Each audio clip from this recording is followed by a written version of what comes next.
అక్కినేని నాగార్జున ఇంట్లో ఒకేసారి 2 వివాహాలు చోటు చేసుకునే అవకాశం ఉన్నట్లు తెలుస్తుంది. అటు పెద్ద కుమారుడు నాగచైతన్య, ఇటు చిన్న కొడుకు అఖిల్ ఇద్దరూ ప్రేమలో ఉండడంతో ఆయన హ్యాపీగానే కనబడుతున్నారు. ఈ విషయమై నాగ్ రీసెంట్గా ఓ మీడియాతో మాట్లాడినట్టు తెలుస్తుంది. చైతు లవ్ విషయంలో తాను అమల ఇద్దరూ చాలా హ్యాపీగా ఉన్నామని, నాగచైతన్య సంతోషంగా ఎవరితో ఉండగలడో వారిని ఎంచుకున్నందుకు త్వరలోనే అనౌన్స్మెంట్ చేస్తామన్నాడు.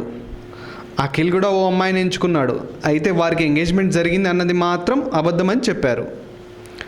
అయితే నాగచైతన్య లవ్ స్టోరీ కన్నా ఇప్పుడు అఖిల్ లవ్ స్టోరీ అంతటా చర్చనీయాంశంగా మారింది. అఖిల్ స్వయంగా తనకు గర్ల్ ఫ్రెండ్ ఉందని, తన తల్లిదండ్రులు తన ప్రేమను ఓకే చేశారని అఫీషియల్గా ప్రకటించాక అసలు ఎవరి లక్కీ గర్ల్ అనే చర్చ మొదలైంది.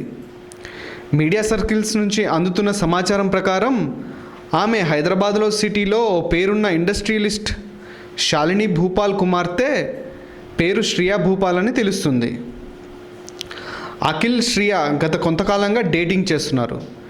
వీళ్ళు 2 ఫ్యామిలీలకి ఈ విషయం తెలుసు. అయితే వివాహం, నిశ్చితార్థం వంటివి కొంతకాలం తర్వాతే అని తెలుస్తుంది.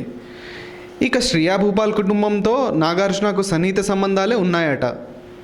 అఖిల్ ఇష్టపడిన అమ్మాయి డిజైనర్ అని, న్యూయార్క్లో చదువుకుందని తెలుస్తుంది. మొత్తానికి నా కొడుకులిద్దరూ ప్రేమ వ్యవహారాలు మాత్రం మీడియాలో హాట్ టాపిక్ అవుతున్నాయి.